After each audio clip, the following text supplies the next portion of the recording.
We're all three in different time zones, and we're able to put this together. And I'm super excited. The Agent Spotlight series has been just fantastic and really adding a tremendous amount of value through this series. And today's going to be no different. And I'm super pumped. We just have a newer relationship with Jacob, but we were talking about, man, hey, we've got to, who do we want to get on this series? And that's the first person I told Jeff. I was like, hey, I know who we're getting next. And he's like, heck yeah. So I'm super pumped for today's spotlight, and it's gonna be gold. Yeah, cool, yeah. Jacob, give us the lowdown, man, and I'll just let everybody know. I think you're in Columbia, South Carolina. Beautiful. Didn't realize till I did a little research. Saw some beautiful pictures of the river you've got there, and a beautiful bridge, and all kinds of stuff. But tell us a little bit about yourself, Jacob. Yeah, Columbia definitely is a hidden gem, but more and more people are finding out about it. We got a lot of people moving in, a lot of activity in our market. But yeah, Jacob Barnhill. I'm here in Columbia, South Carolina. I got a team of 5. We're about to grow very, very quickly. I did 26 transactions my first year as an agent. Came kind of out of the investment space and was doing wholesaling. Was doing pre-foreclosures, door knocks, doing the We Buy House sign stuff, and then was 12 years active duty military before that. So here I am just a few years later, and we're looking to just keep growing, man. It's a fun process. I'm glad to be linked up with the community, with you guys and John, and it's just been a blast the whole time. Hard work, but it's fun, man. I enjoy it. Yeah, you mentioned, hey man, everybody's finding out about your market, and if the game plan goes through with our marketing strategy, a whole lot of people are going to know about your market. So I'm super excited for the direction and things that we're focused on. Thank you, man. Cool. Awesome. Let me ask you a question real quick, Jacob. You mentioned a couple things there, and just kind of get things flowing. By the way, anybody who's on our call today on Zoom or Facebook, either way, I've got the comments up on Facebook, so I should be able to answer your questions if you have anything for Jacob.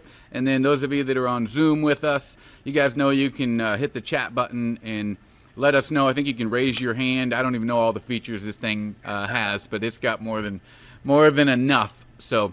Sure. Be sure and get engaged, and let's get what we can out of Jacob, because he's got some super, super valuable stuff to share. But what I wanted to ask is, how long did you grow up in Columbia, South Carolina?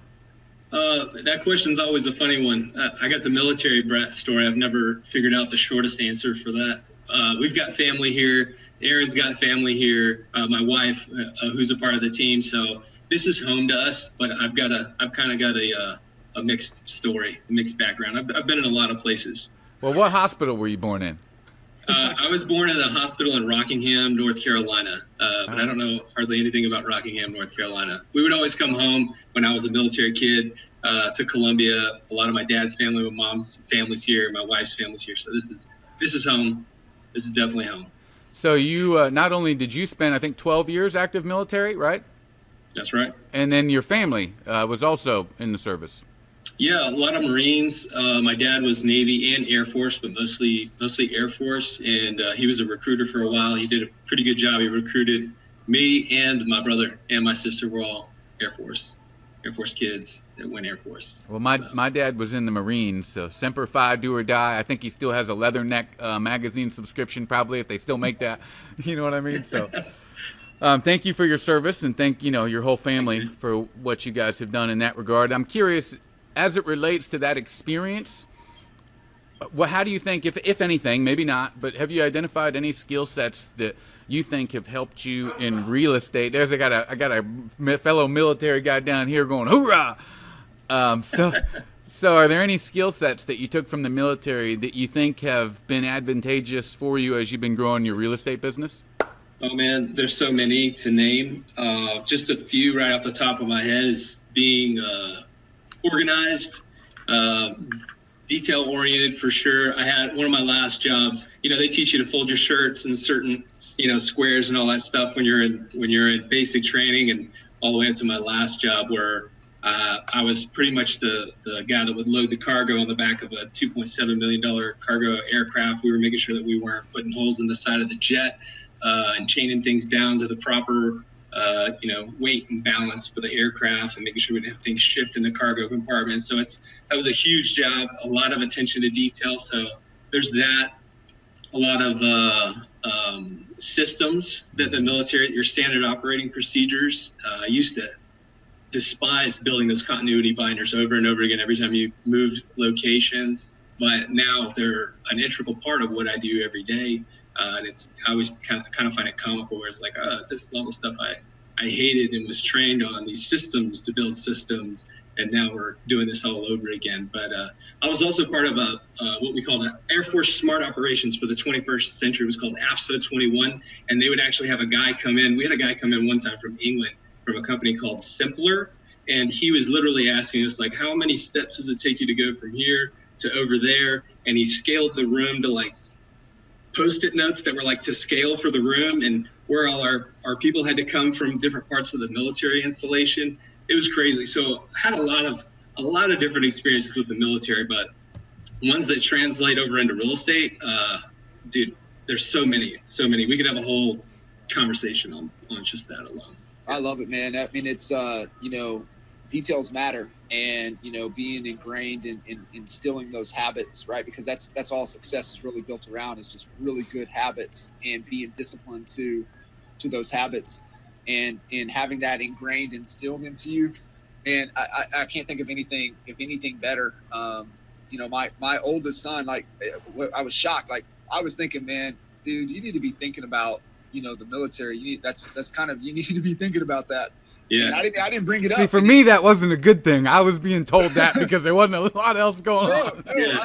I mean, like, for the best. And like, he brought it up at dinner this past weekend. He said, hey, I'm kind of thinking about this. What do you think? And I was like, dude, I think that's like could instill the best habits in you as a young man, being able to go, and what that's going to carry over for the rest of your life.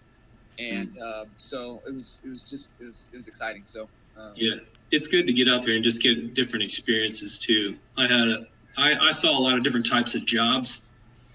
Mainly whatever they told me was my main job. But I saw a lot of different things, and just traveling the world, meeting a lot of different friends. I think that allows you to have a lot of different gears to be able to get through things, especially when you're in sales. You have to talk to a lot of different people and handle a lot of different types of situations. I think that helps to be able to see different cultures, different languages, different places.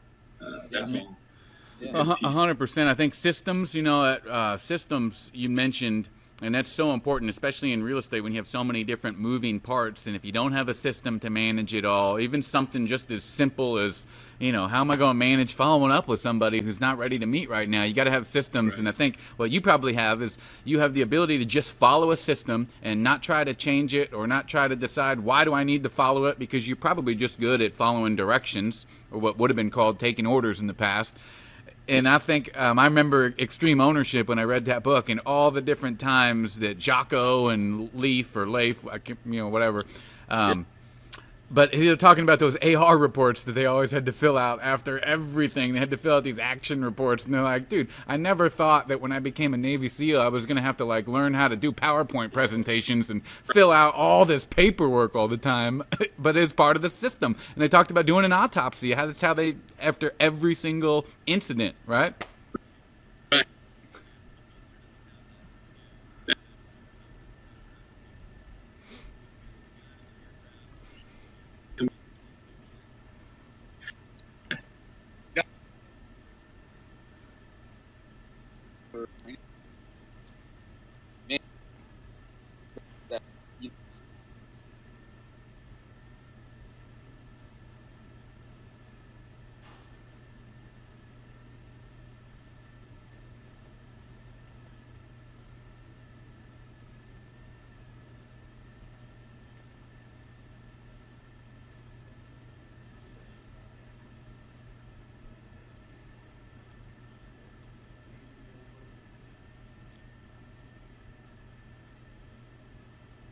And if you didn't, if you killed the deal, if you said something, you're learning from it, right? So you're either winning or you're learning, but you just have to reflect on it to be able to really grasp and pull that out. So that's awesome.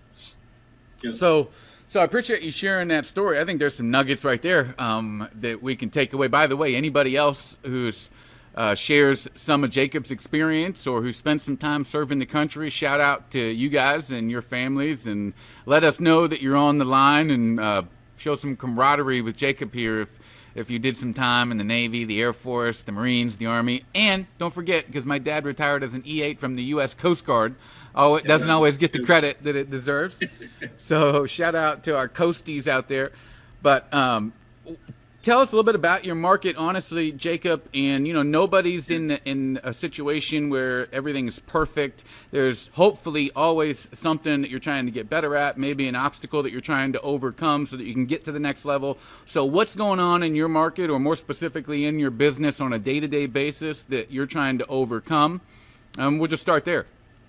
Yeah. One thing I'll say in my market I thought was interesting, and then we'll get into the struggles, is that the market here is very compartmentalized, where there's not an agent or a team or a company that really takes over a huge amount, maybe more company, but there's not an agent really, or a team that's really has a dominant stake in this marketplace, which is really cool.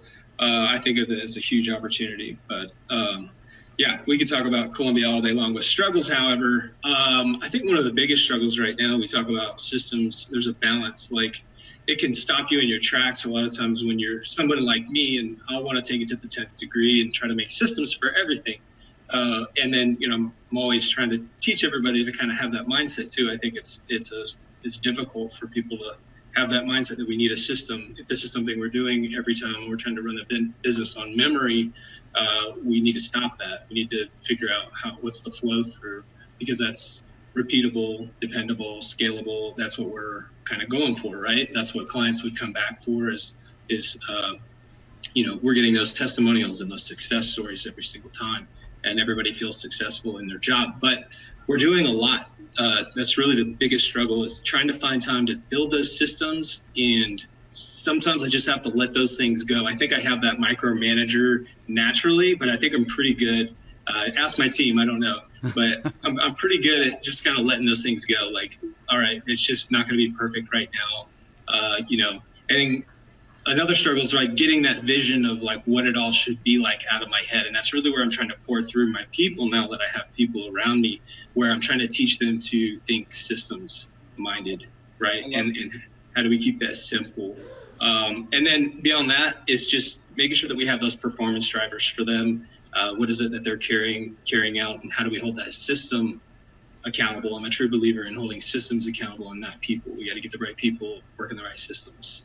I love it, man.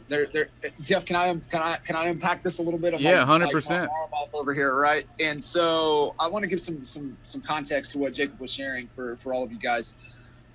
Systems and processes are what will set you free, and it'll stabilize, and it'll allow you to grow your business and some more consistency, some predictability, which is what we're all looking for in our businesses. And so the best way to think about it is like, systems are like the mass transit inside of your city, right? So just think about that, right? So mass transit is a system. The buses are the processes, right? The trains are the processes. And so when you translate that over and you bring it into your business, there's like 9, 10 maybe core processes that you have in your business, core systems that you have in your business, but then there's tons of processes that go with that.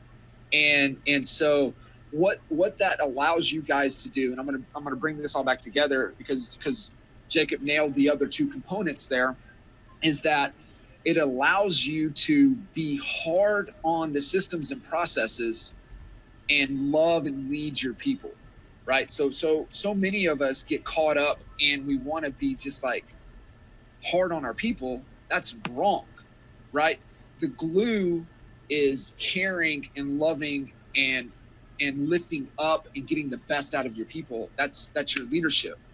But so many people get it wrong, is that they're hard on their people and they're nothing to do with the systems and processes. So when you have systems and processes in place, you can be hard on those and you can lead your people. And you nailed just a second there. You said, hey, just my job right now is articulating the vision, right, to my people so that they understand. And so your job as a leader, for all of you guys listening, is that one, you have to have that vision. That's one. Two, you have to be able to articulate that vision to your people. So Jacob nailed that right there, what he was saying. And then he talked about, hey, what are the key drivers, right? He's talking about what is success. What is success for you in this organization? And if you don't have that conversation and put it, and this is I'm bringing it all together for you guys, is that becomes the agreement, right? Instead of expectations. And it's really, really important that you guys understand that, because we tend to have a lot of expectations for our people.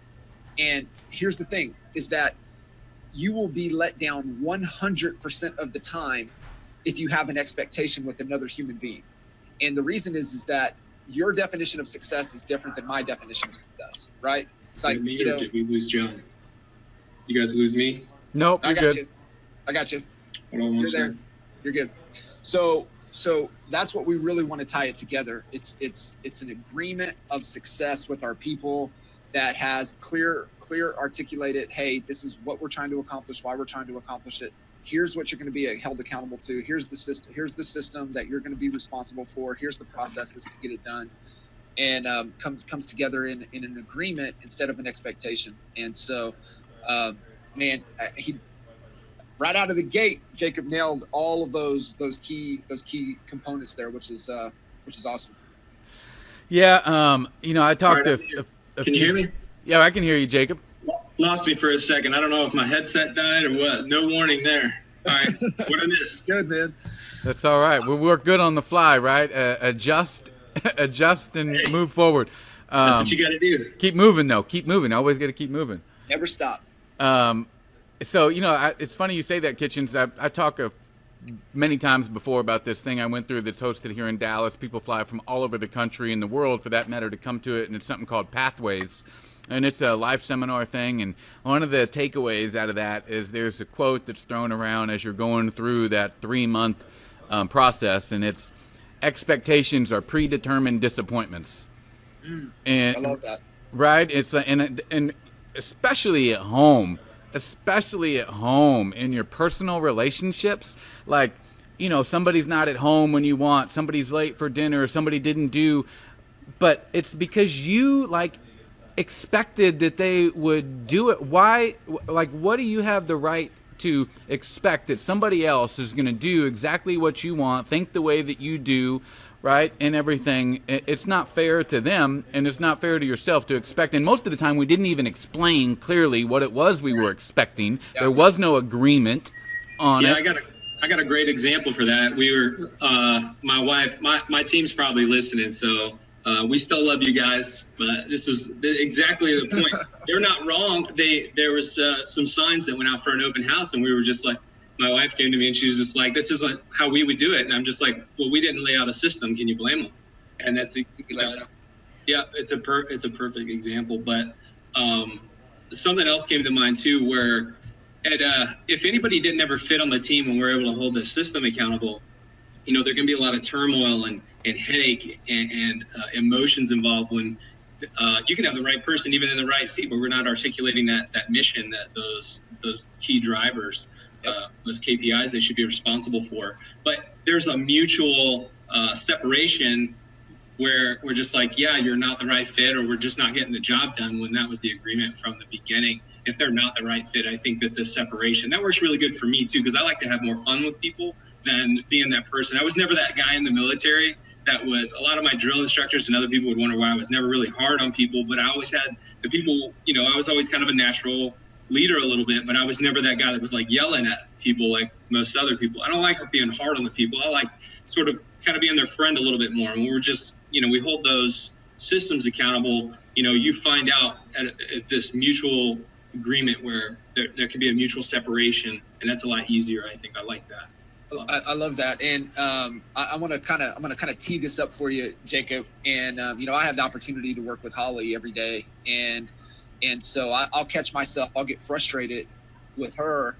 And then I'll have to catch myself saying, dude, why are you frustrated or upset? We didn't even have an agreement on anything. Right. So it's just that extreme ownership you were talking about with Jocko and Leif. And it's just like you can always come back to that principle, and then you look at what could I have done better. So I want to kind of tee this up for you, because I know we've got a lot of listeners on. In fact, in one of our earlier Spotlight series, we had Stephen Kelly on, and that working with your significant other, spouse, in that relationship, that dynamic. There's a lot of people that do that, right? Especially in real estate, right? It's just like you get in, you drag each other into it, and hey, we can do this better together. Yeah.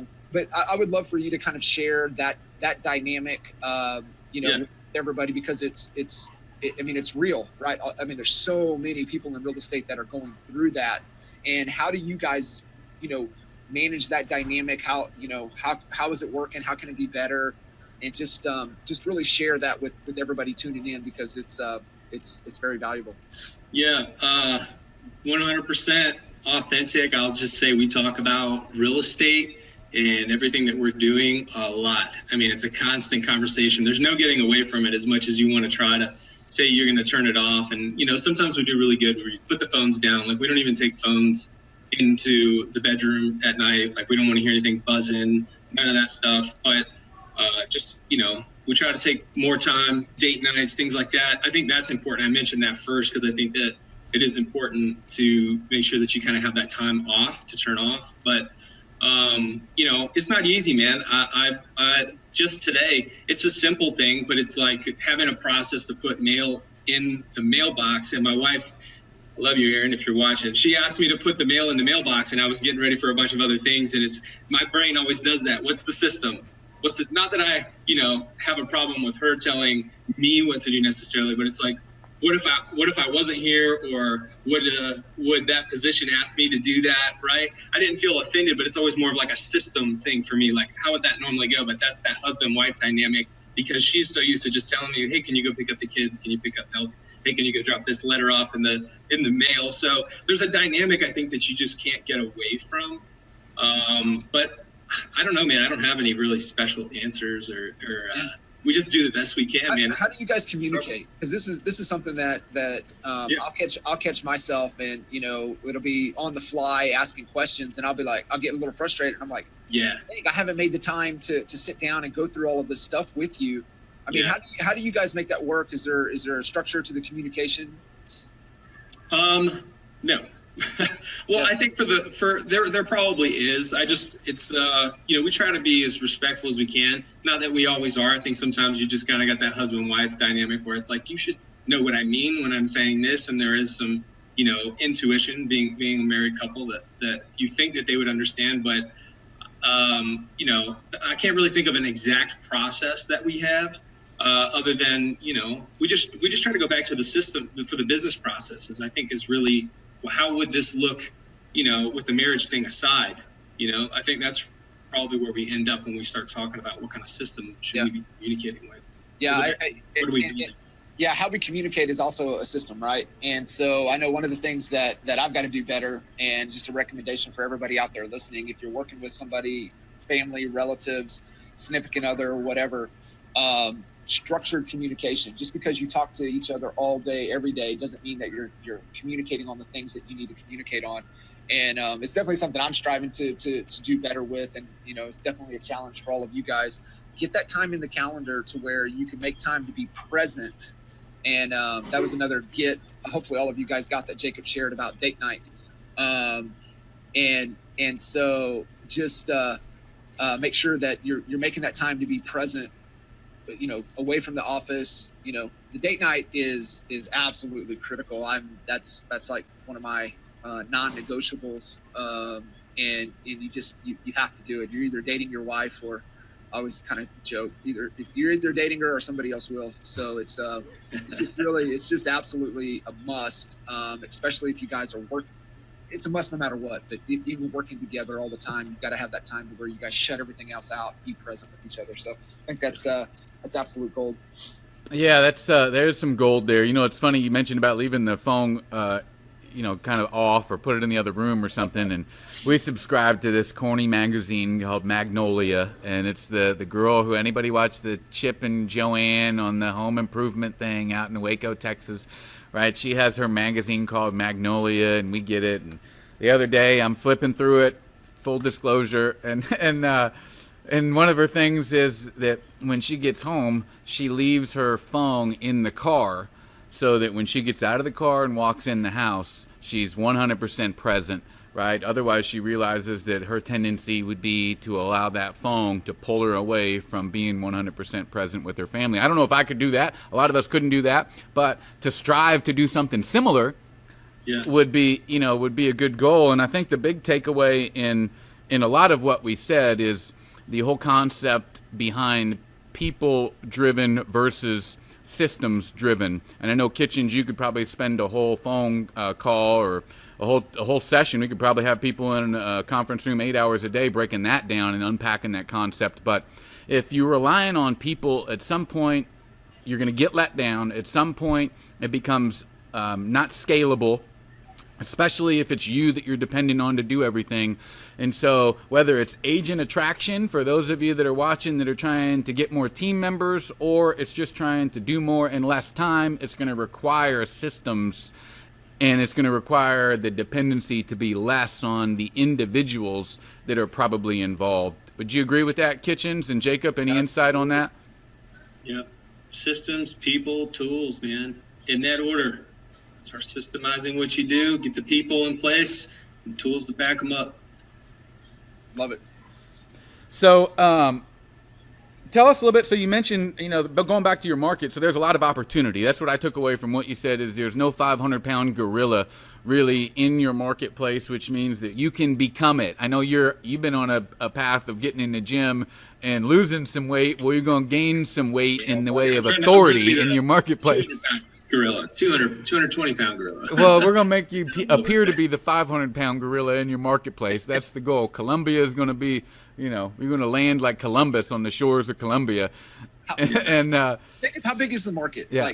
How many transactions per year? A little over 12,000. Our average purchase price is a little over 200,000 for a single-family home. So, there's a lot of opportunity here. A lot of new construction going up. A lot of different parts of town, good schools. Our market's very stable. We're military, education, medical. We're not, Columbia's, we always joke, I heard this from a guy, I stole this, but Columbia's where trends go to die. We're just the last to feel any market fluctuations, the last to take on any trends. We're very old school, old hat type of mentality with a lot of still what goes on. But that's Columbia. I was actually moving from Seattle to Columbia when I started real estate. Was in the Seattle Tacoma market, and I was like, man, I'm really leaving a really good market. And then when I came here, everybody was a lot more slower paced. They were happy to speak to you on the phone, and there's just a lot of really cool opportunities of being in Columbia and being closer to family, which is most important. Absolutely, man. I love that. That's awesome. So with that being said, with all that opportunity that is available, I know, it's not like you've lived there. It's not like you don't know everybody in town and nobody, oh, that's Jacob and everything. Gosh, he's been here for 30 years or whatever. You don't have that. So there are some obstacles. You need to create authority and stuff to take advantage of this opportunity. So what are you planning on? What are you doing right now to start building that authority and take some of that market share and consolidate it to your team? Yeah, we've actually had a lot of really great success with just organically being on Facebook, not paying for any ads or anything. And most of our business, a significant amount of our business comes from Facebook, just documenting everything that we do. That's still to this day where we get a lot of our business. It keeps us alive. So what's the last thing that you put on Facebook that follows that philosophy? Last thing I put on Facebook was, I did the accountability group post this morning, but that was private in that group for the weight loss goal. Yeah, buddy. I do motivational posts in the morning, and then I do, I think it was motivation this morning, but I was going to teach a class today. It ended up getting canceled, but I was going to teach a class up at our brokerage, and I was going to just make a post like, hey, training a lot of the newer agents for taking on seller listings and just stuff like that. Or I'll walk around one of our rehab properties or a listing that's coming to the market, and I'll talk about it, try to drop a tip about what's specifically going on the sellers need to know in the market today. Something that is intriguing and interesting, that's, that would everything all the way at the beginning before I knew how to do a lot of that stuff would be something like I'd be at an open house, nobody would show up. When I was first starting, it was just me, and there was like a kid's piano in the corner, and I would say, "Come to my open house. I'll play you a song." Right, and I'm sitting down at this little miniature piano, right, and I got this picture of me. So it's just getting out there and letting people see you, and actually, we've done really well between my wife's family and mine. We get a lot of referrals. That's awesome, man. Do you have any specific strategy to capitalize on the military segment in your market?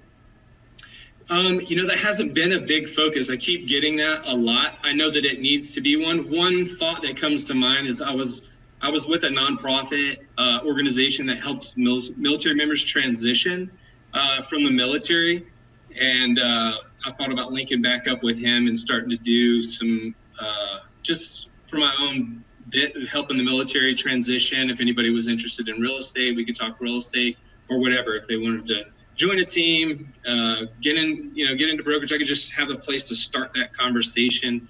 And just another way to kind of show face and get back to the military community. I've thought about that because I'm sure that the military base here is locked down with the traditional whoever's been there for a while and their strategy, and that'd be like a backdoor way to kind of get in. That's my only thought. No real strategy that we're taking action on right now. To answer your previous question, I think our biggest strategy moving forward is just we're looking at outsourcing a lot of our dialing, our phone, and trying to turn our listings into listing babies, right? Trying to get more listings, so people just sharing what our success has been through those listings that we get through a lot of other phone automation systems, right? Outsourcing a lot of the cold calling and finding opportunities so that I can focus on more clients that are here and now and ready to do business, and just setting up all that inbound and automating that as much as possible from the phones specifically. Setting up the systems. Awesome. Setting up the systems. Hey, Jacob, kind of unpack for everybody, because you do, looking at multiple streams of revenue within your business, right? The power of Parthenon, the pillars kind of is what we talk about, right? And you want to, here in Vegas, right? Caesar's all the pillars, right? The power of Parthenon, and right. So what we talk about is like a different revenue stream is a different pillar, right? And so when you have more pillars in your business, it just makes your infrastructure that much stronger, right? And so kind of unpack, because you do some pretty awesome stuff on the investment side of things, and you talked about even your Facebook Lives and on flips and rehabs and remodels and things that you're doing, which is brilliant for all of you guys listening. Document, man. You're out in the trenches. You're showing something. Give those lessons. Give those tidbits. Go Facebook Live. Create that juice, because Facebook loves, that's the algorithm, man. They love those lives. So. Document doing what you're doing, share those tidbits, but kind of unpack a couple of the different segments that you guys are doing within your business. That is, I find it pretty fascinating, pretty interesting, and definitely. We just recently saw a talk about putting the investment arm in your business, and we're looking specifically. That's a lot of where the direction that we're going. It's going to be. If they happen to be a listing or a buyer, it's going to kind of come from having that investment conversation first, because that's kind of the space that we came from, and we want to help people that maybe need to offload a property that's in distress, and an old tired landlord doesn't want to fix up the property, that kind of stuff. So we're really looking at that as the initial conversation, and then moving them over to the Barnhill team to help them if they were to decide that, hey, they wanted to get the most from the property as they could, and it was in relatively good condition. So we're looking at providing, just to start, we got 2 rehabs going on right now, and we're looking to keep that pace, 1 to 2 rehabs a month, and then scale that up. That's a whole nother operation. When I say we're doing a lot, I feel like an octopus with 100 arms on a unicycle. Like, I'm just trying to do all these systems, but it requires a project manager, all these other acquisitions manager, which we have right now, who can help us analyze the properties. But I think a long-term vision for me is to be able to set up more attraction to want to be on the team, stay on the team for team members. And then I've also thought about, you look at other ways to work your database, and you want to talk about keeping an investment. If you were flipping a lot of properties and keeping that business liquid, you can go get bank loans, you can go get hard money loans and all this other stuff. We're getting into a wayside conversation, but looking at, a lot of the people in my database, they're potentially sitting on a lot of equity in their home, and they're looking for better investments out there. They're looking for something better than just keeping their money in the bank, or maybe they don't understand the stock market, but we could get in front of these people and offer them a different solution for their money and still talk about real estate, right? Something that we're doing ourselves, something that we're doing for our team, and then something we could forward to our clients as additional investment vehicles. However, whether that's rentals, whether that's private lending, it's a whole lot of ways to fold it. I think I don't know why these businesses don't work more together. I think they've really been kind of compartmentalized a lot, but I see a lot of opportunity for the future. But it's a lot to set up. We got a long way to go. Yeah, and I think one of the things definitely pushing on you, and it's a great lesson for everybody else, is it takes the systems and processes, but it also takes key people to be able to help. Yeah. And then also making sure we want to get the right people. We all hear the bus analogy, getting the right people on the bus, but it is really, really important to make sure that you've got them in the right seat. And it's just like one of the things that even, an example, even with Aaron, right? This is another great lesson for any of you guys out there that are working with your significant other is, just because they can doesn't mean they should. And, you need to get them, you need to, find the right seat that there's some energy and some, passion about, and not just stuck doing the grind, right? This is kind of what we've unpacked with Aaron, and, made that transition. And I'm excited for her and for you, because it's just going to allow you guys to scale and grow that much faster. But yeah, I'm glad you shared that on the investment side, because if you guys are not taking advantage of it, you're leaving money on the table. You're absolutely leaving money on the table. And for us, I think there's a limiting belief for people. It's like, well, I don't have the money to be able to invest. Well, for us, we found an investor that we represented, and then he's like, dude, if we partner together, I think you're going to have a much greater incentive to go find more deals. We said, Yep, let's partner. And then from that point, we were able to stack enough cash and build enough, up to where we became the investor. So I just want everybody to understand is that you got to get in that game, and there's a progression to go through it. And I think for us, it was about a 3 or 4 year period, right? We represented, we partnered, we became over about a 3 or 4 year period. And it's take advantage of it. It's a revenue stream that's there. Just grab it, and it'll really help diversify and stabilize and put stronger foundation within your business. Yeah, and I just want to share, a little insight. You guys covered tons in that subject. Anybody who has some questions, I'd definitely leverage Jacob while we have them, and submit your question in the chat box or there on Facebook if it's related to investment property, and we can get some valuable tips from Jacob while we have him here. But it's about adding where you can add value. And so what you have as an agent is you have access to the marketplace. And so you can bring a lot of value to somebody who has, let's say, limited access, but has capital. And so don't discount just because you may not be able to contribute capital-wise as much as what an investor or a group of investors can. You're still contributing the most important component to that, and that's the vehicle that's going to allow them to generate a return on that capital. And so you have time and access to property. They don't have time, they have capital. There's a perfect symbiotic relationship there that's congruent to both of your goals, hopefully. And it's something that, like Kitchen said, you should definitely be taking advantage of. Yep. So, and you talked about listing babies. I just wanted to break that down and what we really mean. And I'll kind of take the lead on that. I mean, one of the things that is a strategy that we always implement is that if there's a listing, then we get the data for the 200-300 or so homes that might be around it, depending on how dense that particular neighborhood or community might be.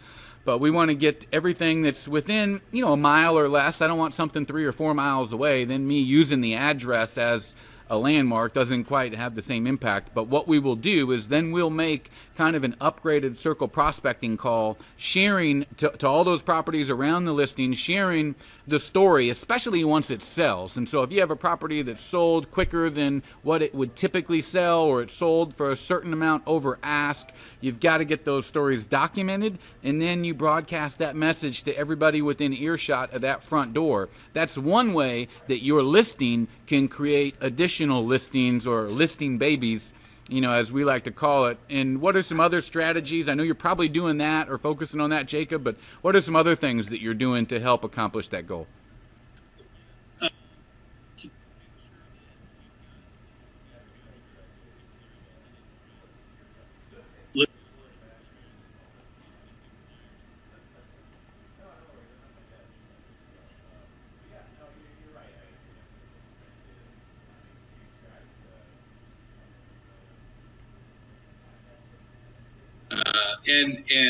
We want to get into a conversation, especially if we know that we can help them at the highest level, with those people that may be interested in the price of their home or stay in touch. So text to response systems. We've done door knocking in the past, which it's kind of limited with my time to do that a lot, but we've been successful. Really good strategy there. You can find some off-market properties. You find your junker in the neighborhood, and I would actually walk through the neighborhood. I had specific questions I would ask. And then I would have, I would count the doors, how many opened, how many conversations I had, and I would pin the nicest home in the neighborhood, and I would also make a note of the worst home or homes in the neighborhood, and I would send all the nicest ones letters that said, hey, thanks for having a great home, makes our job easy, and then all the nasty ones I would send like, hey, have you guys thought about a cash offer? Are you guys thinking of selling? And that was an additional strategy. I'm a freak for anything I'm already doing. Like, I want to just do a bunch of stuff around what I'm already doing. Like, I try to think about how do I make it exponential with what I'm already doing? Because I'm finite, I can only go so far. So it's like, what else can I be doing rather than going doing this strategy and then go doing that strategy? I've done that too. It doesn't work. So I try to do more with what I'm already doing. I love that. And hopefully all of you guys caught what Jacob just shared, is that he identified the audience and he identified the problem and what's going on in their head. Somebody with a nicer home doesn't have the same story going in their head as somebody that has a junker. So, you have to make sure that your solution and your message matches the story in their head. And if you guys take anything away right there on your marketing side is really making sure what your audience is, the story that's going on in their head, and you're crafting your message that meets them where they're at in the marketplace. Yeah, and Russell Brunson does a really good job. Anybody, this one funnel away challenge has become super popular. Some people watching might have been through that, but he talks about that in your origin story and different things like that. And the people are limited by, either, for instance, just to kind of sum it down to something that's simple to understand, is they either think that you like whatever you're saying, they think that it doesn't work. So you've got to overcome that belief they have that what you're talking about doesn't work. Second, you've got to overcome the fact that if they believe it works, they think that you're just the only one that can do it, right? So in their mind, they're saying, yeah, but Jeff can do it, Jacob can do it, I can't, right? And then there's a final domino, and so what you're trying to do is knock that domino over. If it's somebody who says to themselves, I know I should make calls, but when I've done it, it's never worked, and I just can't do it at the same level as somebody else. You've got to deliver a message that knocks over that final domino and shows them that, look at John Kitchens. He didn't even know what a telephone was, and within a week, he's got 5 listings under his belt. He never thought that he could pick up the phone and talk to somebody without a prior existing relationship. And that kind of story will knock the domino over for them. The last thing you want it to do is you don't want it to make it about you. And I think that's important to realize, you don't want to come across as you know, it's so difficult that you require some really specific talent set or something to do something. If I have a right system, hopefully it's something that's duplicatable and anybody can do it. It ain't me. I don't have anything special, right? Yeah. It's just learned knowledge. Yeah. You know,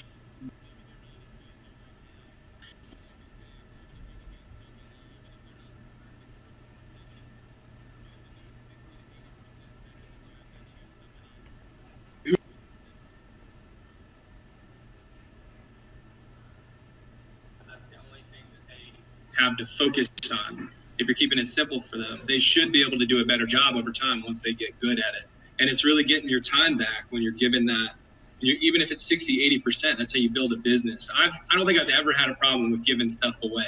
Like I'm always trying to give. If anything, I'm trying to find enough people to give stuff to, right? Because I've documented enough of my stuff where I'm, not everything is constant, but it's like, all right, I've got basic stuff for what I've already been doing. Like I got a guy who's analyzing deals right now. Perfect example. We put in about a handful of offers. He's making an offer a day. I was like, one offer a day. That's all we need to be doing. Offer a day off the MLS. And I went back into our assumptions were 1 out of 25 accepted. Yep. But I told him the systems that we're running, I've seen guys get it to 1 out of 8. And I had 19 offers that I had submitted. I went back in my tracker and I looked at all the purchase prices because I didn't follow up. But I went back and I looked at all the purchase prices of those properties. And out of 19, one of them we bought, one of them somebody else bought at a cheaper price than what I had offered. So I showed that to him. I said, look, it works. 1 out of 8 out of these 19, it's 1 out of 8. I was like, keep going, keep making the offers. So yeah, man, even just follow a system, get them good. They can free up a lot of time, even if it's not as good as you're going to. And I know leverage has been a big thing for you. We talked about that, and you've talked about that on your coaching calls, probably with kitchens and how to maximize, the leverage that you have around you and how to leverage those people and those tools. And you mentioned giving something away, and so we're going to give something away for those of you that are on the call today. Jacob's going to share a couple things that he uses to keep his mindset in the right place. Mindsets that before you can sell anybody or influence anybody, you've got to sell yourself. And you got to believe it to achieve it. And so he's going to share a couple things that help him stay in the right mindset. But before we do that, there was one question from Linda, and she asked on the investment side, what's your experience dealing with wholesale properties? Any pitfalls that you could point out that you definitely want to try to investigate, be aware of, etc.?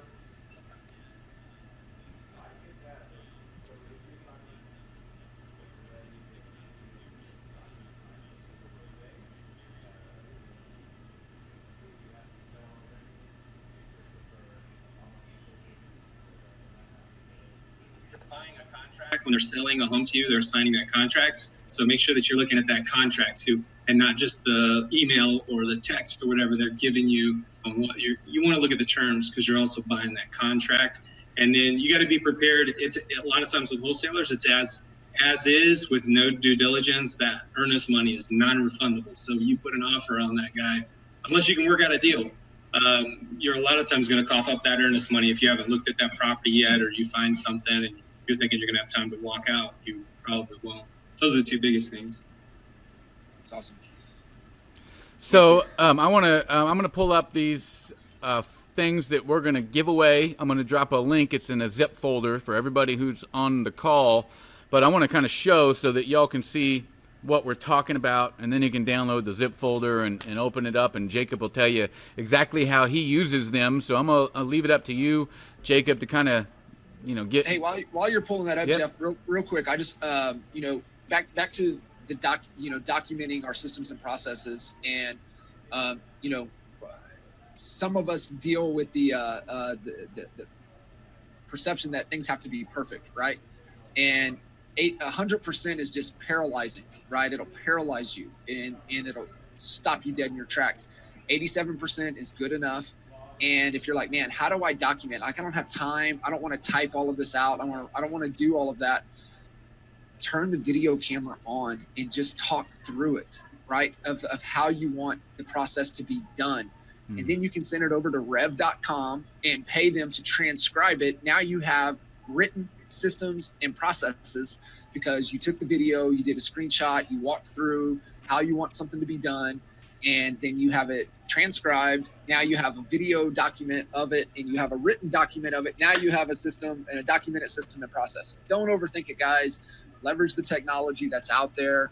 But definitely, it'll help your people be more successful. It'll help your organizations be more successful. And even what, on the just like what you have, making the offers every day, right? You can just video through it. This is how I want you to do it. And then transcribe it. Now you have a system and a process that they can go back and watch. It becomes a training library for you.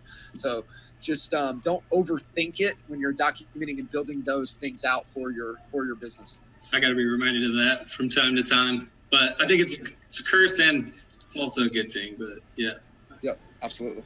Expand that content. I mean, everything we do, we try to turn this will turn into some things. And so I'm always looking for, man, if I've got to do this, whatever it is, how can I expand on it? And so just like you said, Jacob, if I'm doing something, I want it to be a twofer. I want it to be exponential, so that the time that I'm investing into this activity can actually be distributed through other channels and accomplish goals in maybe different areas other than, the particular task at hand. But you gotta think like that, man, especially when you're in growth mode like we are. If I can't get it off my plate, or I can't get a bigger return out of what we're already doing, like it's so critical in my mind to be able to think that way and operate that way.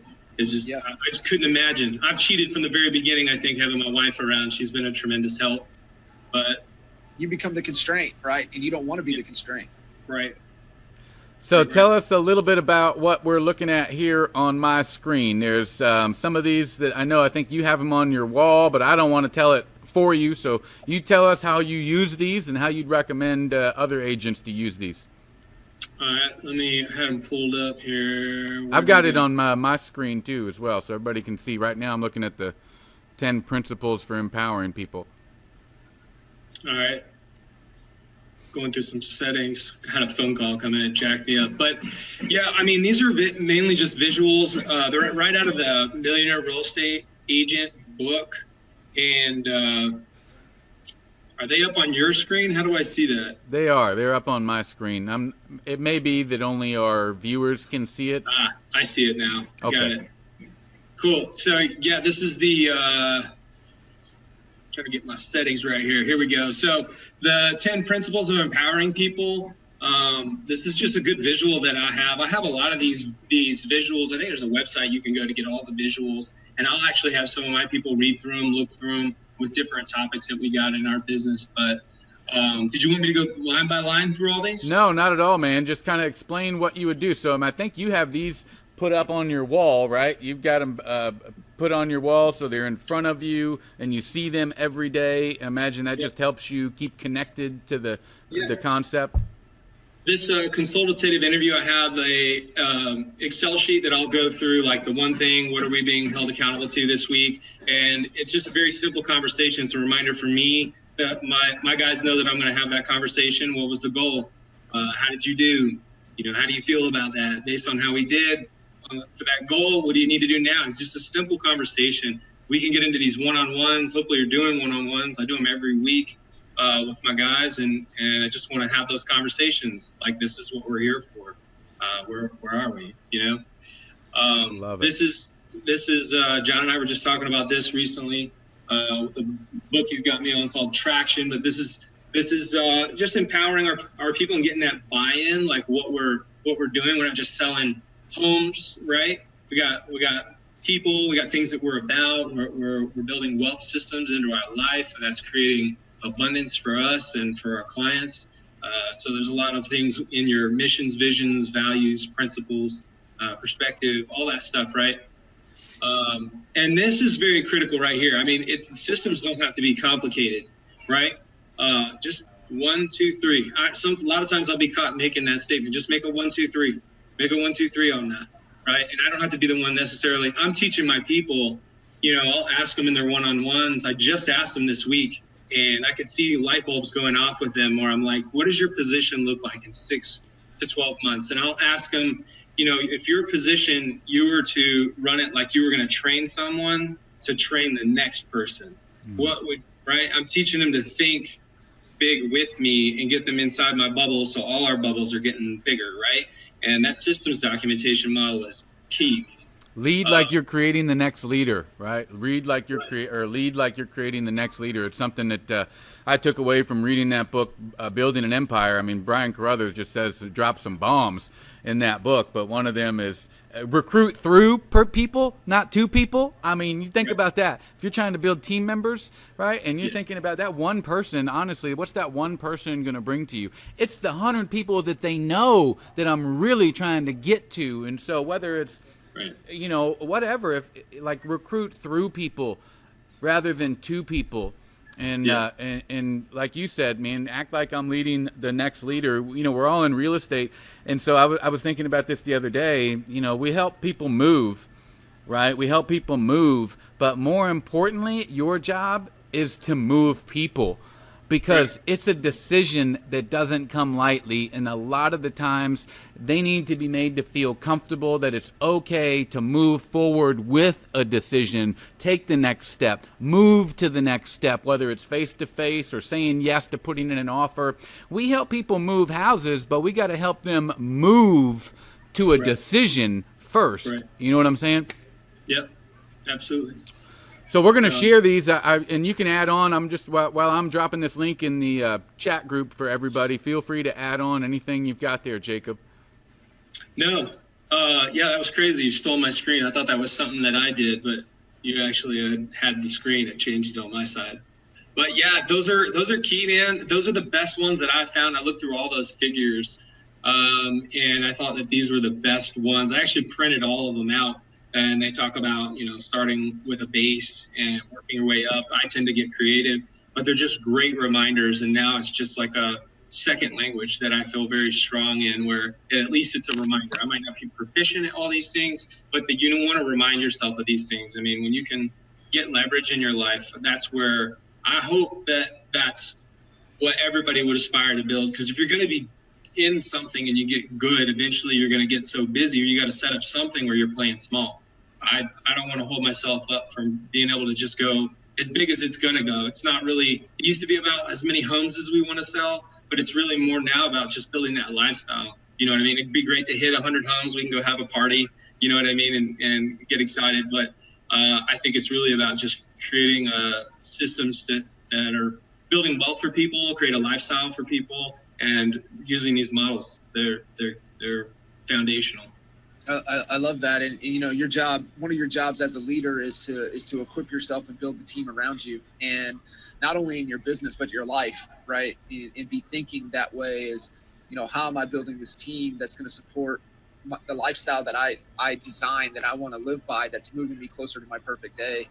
And you know, it's letting go, and really, you know, and trusting in others. And I know one of the key, you know, questions that we get asked a lot is, you know, when do you make those moves? When do you make those hires? And it's like, as soon as you can is the answer, right? Yeah. And, you know, don't, I mean, as soon as you can make that hire, even if it's a part-time, even if it's, you know, you get creative with how you structure the compensation, you make it because it gets it off of your plate. Because, you know, ultimately what we're striving to is we're looking for, you know, what is that one thing that I'm really, really good at, that that is part of my, you know, my gift, my talent, but also that is like my number one or number two thing that I'm really skilled at. And how can I spend a massive amount of my time doing those things? And that's how you move to, you know, being able to really leverage yourself to the highest level.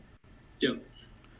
So before we hang up today, you know, last takeaway I wanted to try to give people is, and you know, you can call it a shameless plug if you want, but obviously we take great pride in what we do with our coaching program to help agents. I know that you've only been a part of our one-on-one, you know, really an elite level coaching program for not long, Jacob, but can you give us like what your biggest takeaway has been in spending time with John on this coaching path, and just let us know what kind of impact it's made thus far?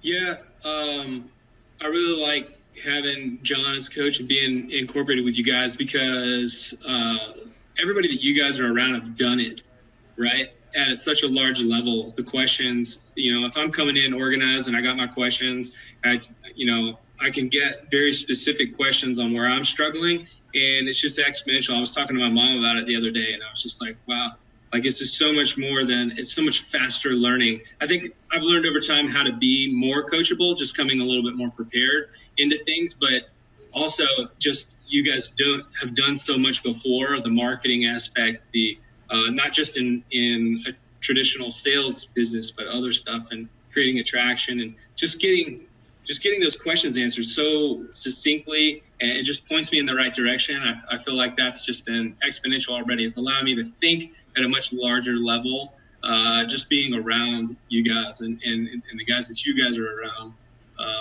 allowing me to think on a bigger level. Yeah. And I think too, making the investment, right? And it's just like what I said about making the hire, right? When do you do that? As soon as you can. And sometimes even when you can't, you still do it. And yeah. And so I love that. And any key takeaways that I can give is like, man, the more you come prepared and put into it, the more you're going to get out of it. And you do like textbook. Like if I could say, this is how you do it, this is how you do it. Right. And that's what you do. And, for those of you that have struggled, it's like, man, that coaching program didn't work. And it's go back to what we talked about earlier, that extreme ownership. What could I have done differently? Mm-hmm. And for you think about it, you come prepared.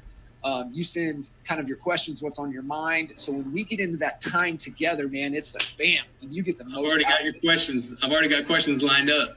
Yep. For next week. Ready That's to go. just a great takeaway. Great for everybody listening, to how you can really maximize that investment. Not only the monetary investment, but the investment of your time and energy, because you're really leveraging it, and you look at it. It's just a great takeaway for everybody. Yeah. And you guys that are on the call with us on Zoom, you'll see a poll that's up right now. Just a couple simple questions so that we can learn a little bit more about you and where you're at in your business.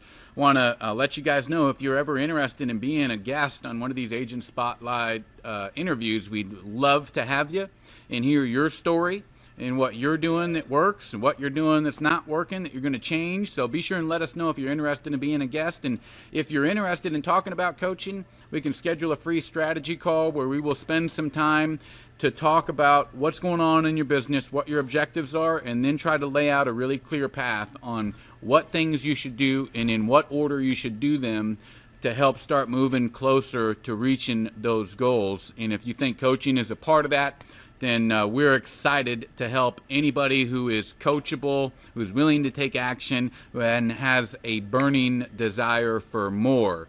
Would you agree, Kitchens? 100%, man. And I think we're going to have to shift it, man. It's a growth call. We're going to get you on a growth call. There you go. I like it.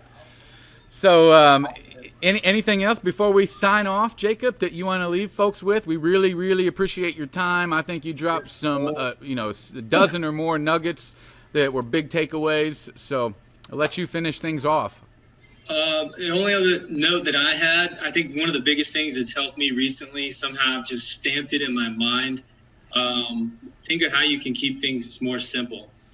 Just get it done in the simplest way possible for your people, for yourself. I feel a lot moving very quickly. Simple questions to John, simple actions that I take, just simple.